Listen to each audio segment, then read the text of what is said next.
What's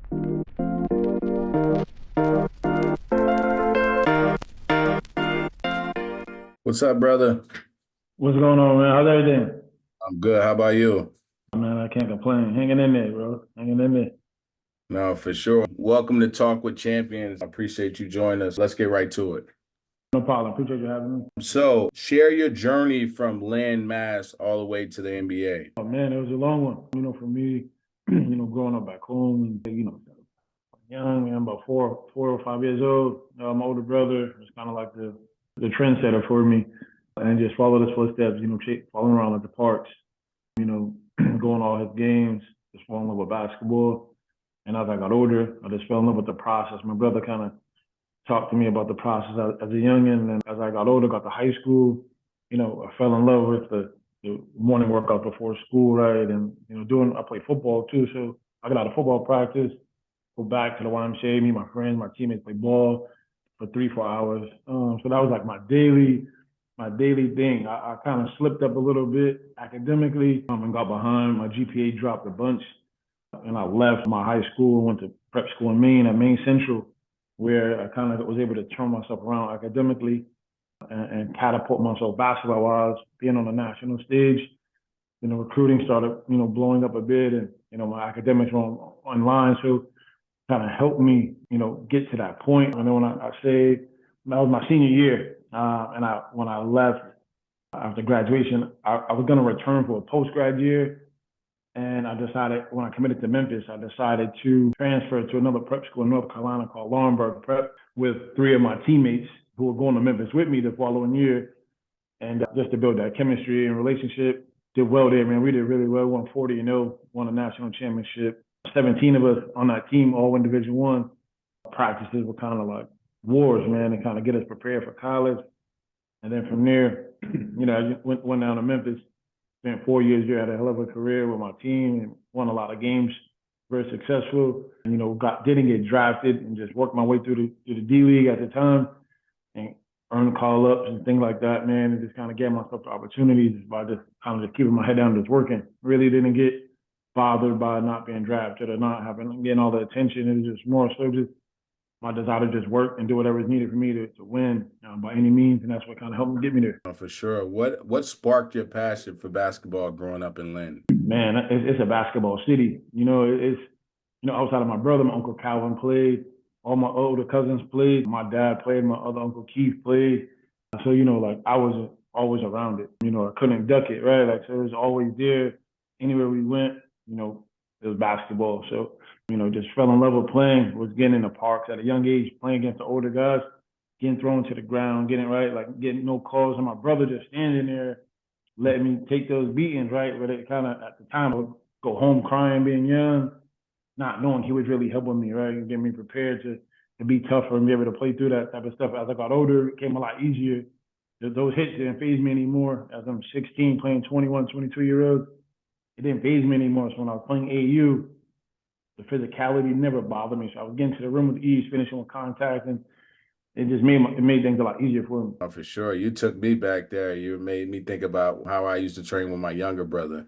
Yeah. Bully ball him or whatever, but nobody else can touch him once he got on the court amongst his age level. So It's hard, man, because as little brothers, you look at it like and it's it's like, damn, why my brother doing this? But you guys knew, right? You guys kind of knew what it was gonna take, and like just accepting it and just working through it, and I just embraced it. And my brother was tough on me, but it helped me. It helped me more than anything. So I was extremely grateful for that. no, for sure. I'm sure it definitely paid off for you. How did playing at Memphis prepare you for the next level? Oh man, being a Memphis was a grind. We arrived to school in June, my freshman year, on a Sunday, literally on my birthday, my 19th birthday, and we had our meeting, and coach was like, so you guys are 4 in the morning, like 4 in the morning, like what? We had it was crazy. We had weights 4 a.m. individuals 5:30, right? Then like a group workout after that, and it was like class, and then like pickup, and then it's nonstop. So you just kind of just build good habits, build good work habits, just constantly getting better, constantly working on yourself. So when I got to the next level, and it wasn't as easy. It wasn't really bothered because I just knew how to work. And like working was never an issue for me since I was younger. Like just accepting what's there, like can't dwell on not being drafted, can't dwell on not being whatever I thought I could be, and just working my ass off, man. And it paid off, for me. Hold on one second. And you're good. I think so. Yes, no problem. Yeah. Yeah, so I did some research and I checked on about your story and it's very inspiring by the way, and it's definitely a representation of like no excuse produced as well. So when you were diagnosed with a hearing condition that impacted your NBA career, how did you cope with the news? It was tough because, for so long, that's all I know. That's all I knew was hooping and preparing to hoop every summer of my off season, right? I was preparing for that. So it was tough. I took a year off of not doing anything, kind of shut down and closed up everybody off. So I was like my parents and my siblings, and literally went into like a dark hole for a bit. One of my boys, my boy Matt, he was a college coach at Wheelock College at the time, and he reached out to me like, bro, like you gotta get back on the game. Like you can do so much with it. At the time, I'm like, man, I ain't trying to do all of that. Like I want to hoop, and it was tough as hell. But had some good people, especially my parents, my mom, especially my son, my oldest son. That like all of that, those daily conversations, put smiles on my face and kind of helped me see like there was also life after basketball. I just wasn't ready for it that soon. Of course, yeah, definitely. What advice would you give to young athletes facing similar kind of setbacks or adversity? I mean, you got to keep yourself surrounded with good people. I think if you're surrounded with good people, people who genuinely care about you and not just with you for what you can do for them athletically or financially, you'll be able to get through it. You just got to have tough conversations and be able to accept those tough conversations and be able to put your best foot forward in whatever it is you're going after next. No, definitely. Moving forward, with lessons from Coach Cal, how did Coach Calipari prepare you for the next level? He's one of my favorite coaches that's out there, by the way, because he's a player's first coach. I read his book too. Yeah, no, he's good, man. Coach is one of the best. Like to this day, talk to him at least 2 times a week. He'll call or text. You don't even got to call or text him. It's crazy because like he's very in tune with all his former players. But he's a realist, and I think that's what helped. He never let us take shortcuts. If we did something that wasn't what we were supposed to do on the court, off the court, he told us, he held us accountable, and just held us to a high standard. He always raised the bar for us, and when we met it, he raised it a little higher. Right? We was always super appreciative of the realness and the transparency that he gave us as players. And that relationship we have with the player and the coach was a big reason for it. Definitely. What's your favorite Coach Cal story? Ooh, so many. Man, I'd probably say when he came to Lynn on my in-home visit, Coach is a old school Italian guy, and Coach came to my house with my family. And the day before, he told my mom and my grandmother, like, I'm coming out. I want y'all to order no food, and I don't want no pasta. I want some mac and cheese. I want some greens. I want the goods. So to the day when he called my mom like on holidays and stuff, he always says to my mom, like, next time I'm out in Boston, I gotta come get some of that food. So I think that's one of the best ones for me, is just him just being real and just always understanding the culture. The guys who he's recruiting and the guys who came to Memphis to play for him. No, for sure. That's why I think he's still doing amazing in the business, because he connects with the culture and the younger guys. Easy. It's all about players first. Absolutely. It's like I've seen Coach, put his neck on the line for some of my teammates, with police officers. You know what I mean? So, he's all about his guys, for sure. Definitely. So coaching and winning state championships, this podcast definitely all about talking with you. So congratulations on winning state championships at at Lynn. What was that experience like, going back to your alma mater? That's got to be incredible to be able to go back and do something like that. Yeah, it was amazing, man. I think, being, we're all inner city guys, when you go home and can get young kids, young men to change their mentality. I took the job. I'd probably say a lot of the guys didn't think they can go to college, not just for basketball, but just in general. They didn't understand, like, if you were a Division III guy, you can get financial aid, right? They didn't understand the scholarships. And so we transformed the entire thing, man. We're holding strict study halls, holding strict academic qualifications in order to play, and then was able to be successful on the court. And I was always preaching to them, like, if you do well in the classroom, you're coming to the basketball court with no stress. You're not worried about missing on homework. You're not worried about the test tomorrow. You're already prepared. And it helped us, man. In my 4 years there, we won 2 championships, and we had 24 kids go to college. 16 of them go Division I and Division II. So, we changed the culture there, and in Lynn especially, where now Lynn has 5 high schools. Every kid wanted to come there because their parents, it wasn't just more, it was basketball, but at the same time, the parents, we try to make the parents' life easier. You're a single mom, single dad, or, just a family that work a lot. We wanted your kid to come home and you not have to worry about your kid having homework, right? Their homework's already finished, right? They ate, like we made sure, we fed them. And we just went above and beyond to teach them certain things that, they weren't used to doing. We kept put the structure in place for them, and they did well with it.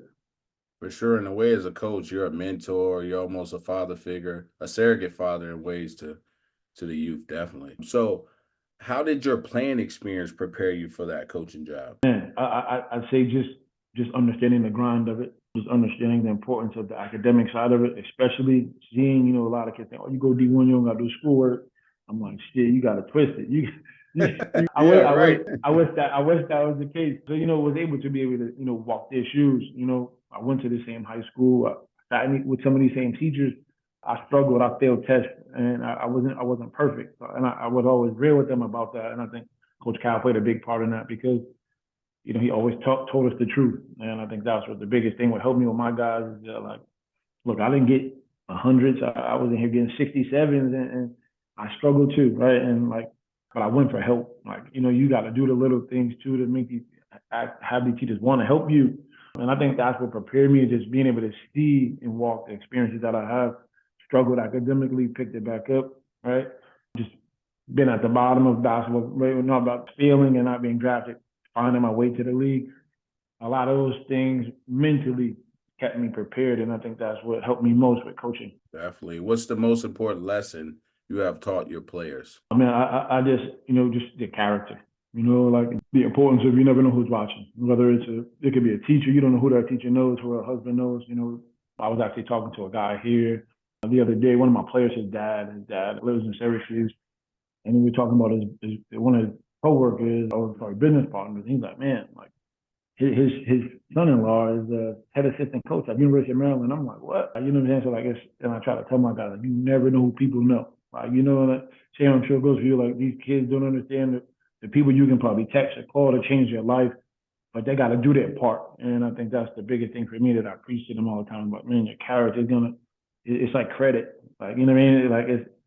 It's the biggest piece of what a lot of coaches now, when they're recruiting you, if you're just a bad person, they don't want you. But if you're a good kid and people got nothing but good to say about you, it's gonna go a long way. No, for sure. And with college sports, it's big business as well. I've heard stories of guys reaching back out to people's middle school teachers and all of that stuff because character's key.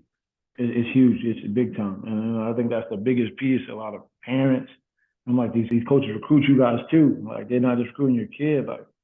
They're gonna try to see if you out here going crazy on social media, talking reckless, and they pay attention to all of that. So it's a big thing. No, definitely. Take us through your championship season at Lynn English. What were some key moments that pushed you guys over the hump?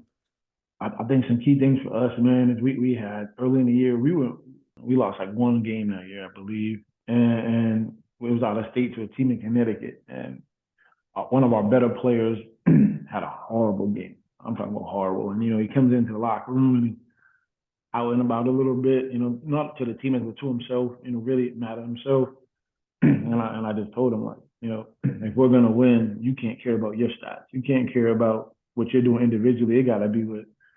And from that point on, man, he actually scored more when he was focused on the team's success, and that catapulted us because he was our leading scorer, and his attitude changed. And I didn't say it yelling at him. It's like, hey, look, we're going to need you to have the right mindset, because if you're like this after a bad game, we can't win.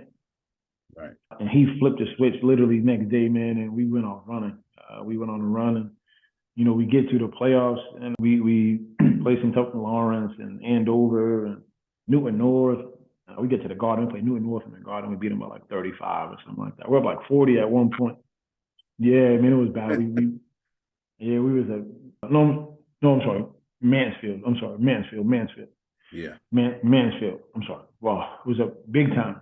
I mean, we That's beat them in the regular season and overtime, but our guys are so locked in. We went and won, and we played Springfield, Putnam, Springfield in the championship. You know, we beat them by like 7 or 8. It was a great game, and the moment I was super happy with just seeing those kids' faces, something that hasn't happened in a public school in 80 years.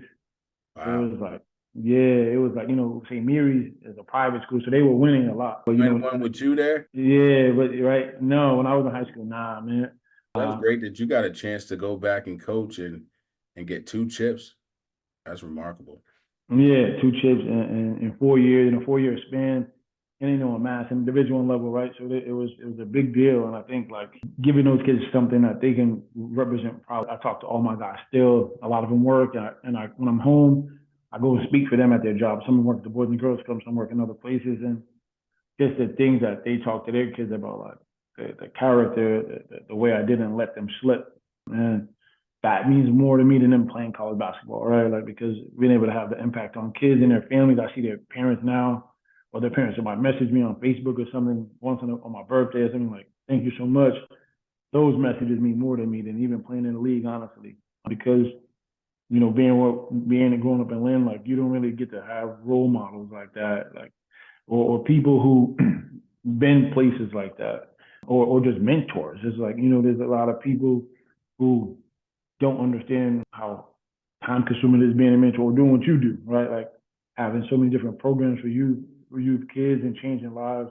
That's very time consuming, Definitely. you know, and a lot of people don't understand it. And some people like don't cherish it. And I wish, you know, I had more of that as a youngin outside of my brother. And that's what there's some people doing it now out there, and it's good to see because so many kids need that. And it's like someone you could just have that conversation with, no, always gonna be real with you.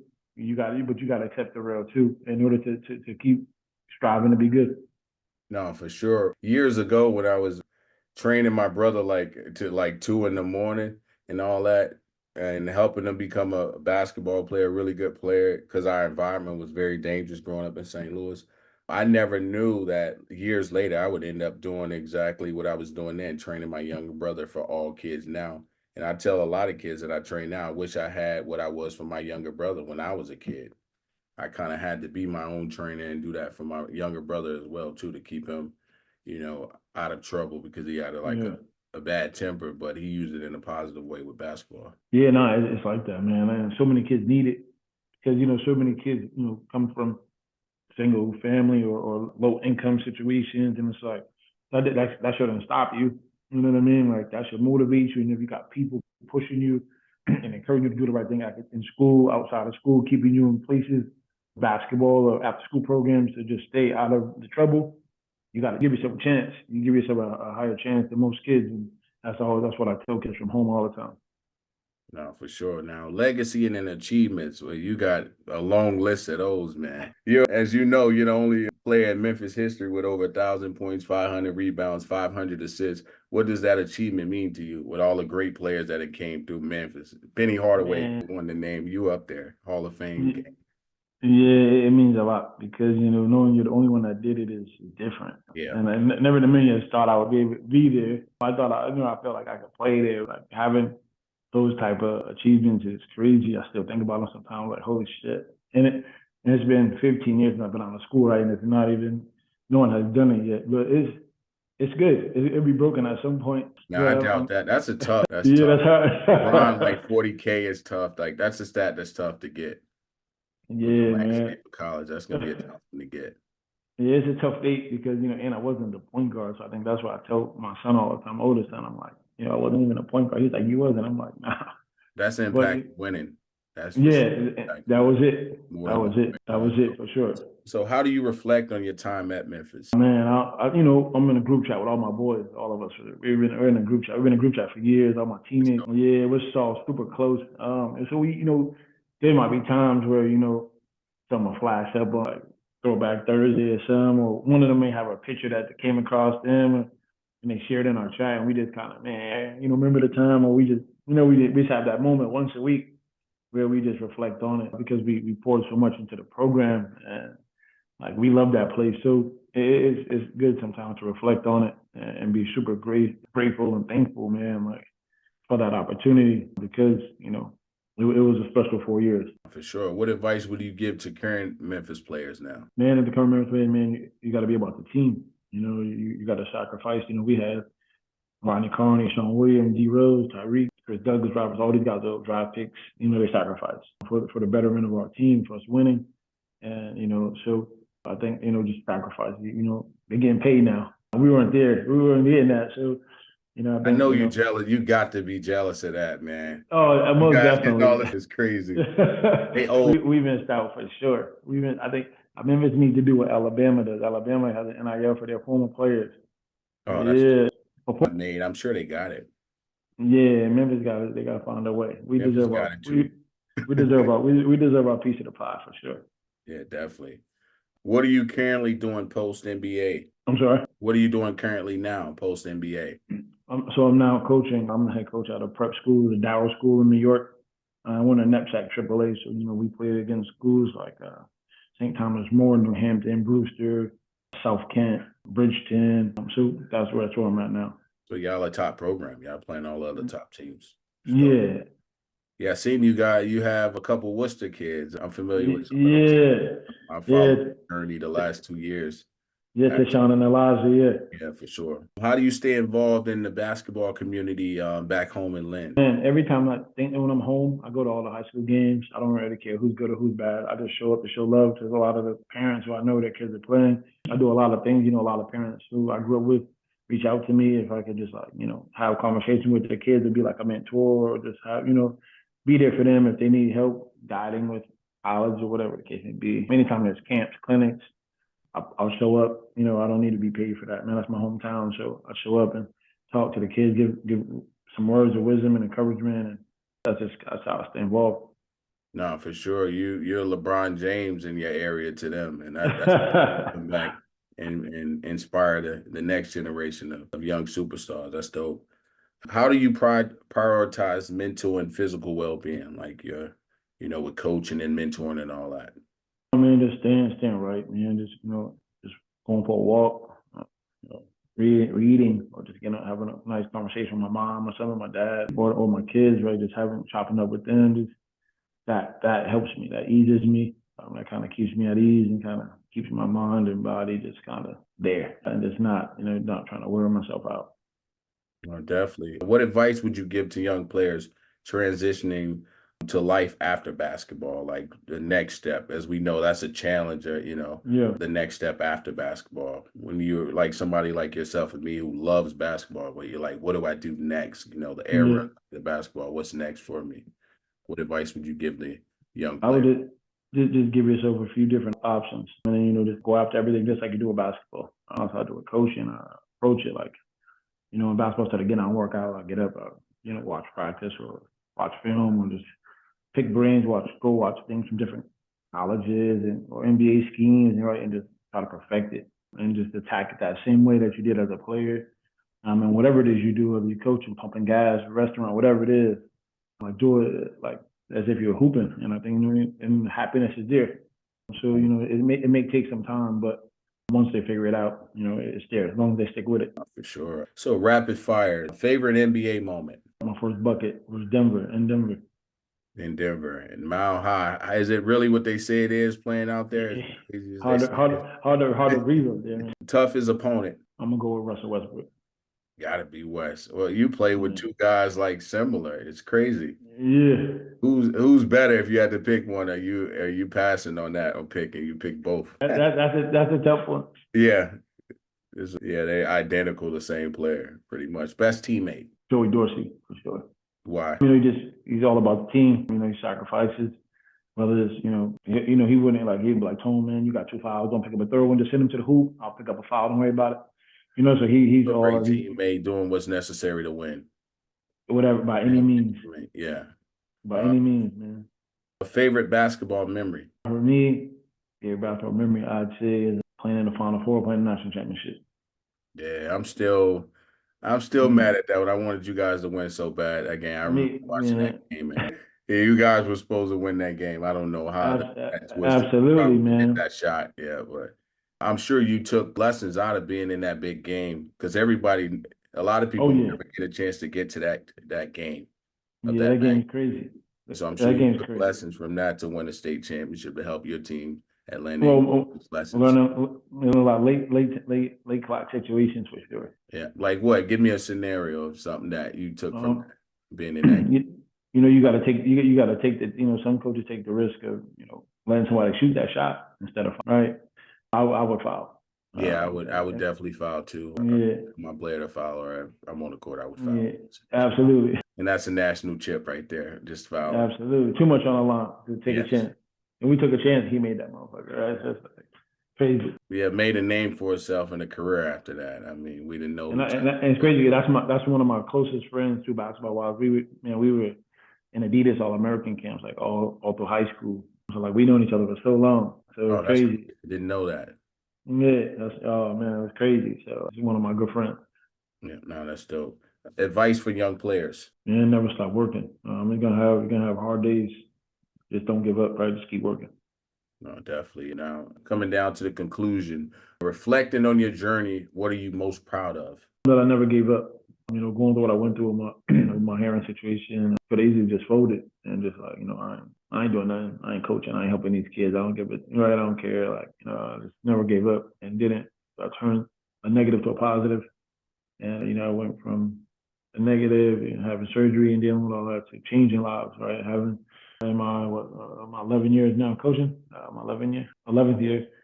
I hope over 40, 50 kids go to college. So that's more meaningful than anything. No, for sure. The impact that you're making on lives has got to be super rewarding. Yeah, it's a blessing, man. I'm surprised every day. Sometimes some of my guys call me, I'm talking to them, parents. I'm like crazy, but it means so much. No, for sure. Any advice for our listeners, for our like no excuse produce community, which we have a community of, basketball moms and young players who train with me and now going to be playing AAU ball with our program as well. What advice would you give to our community? For them just to, just stay with it. Other people are gonna try to put their hand in and try to pull you and your kid out. And I think, you got to stay with the people who are developing your kid. Like, you got to stick with the people who have been there from the beginning, who not just basketball wise, but mentally and everything. And don't the grass ain't always greener. I know that sounds simple, but it's so true because a lot of families and kids will get pulled. Oh, your kid good. Let me give him a pair of shoes or two pair of shoes. Come play with Right. us. I mean, don't let that material shit get in the way because a lot of people don't got your kid's best interest. It's just what you can do for them. So that would be the advice I give for sure. No, for sure. Great advice. How can people stay connected with what you're doing? Man, I'm on Instagram, _Cinco. It's just on Twitter, Tone Anderson 5. They can follow me there on either one, and just follow what we're doing basketball.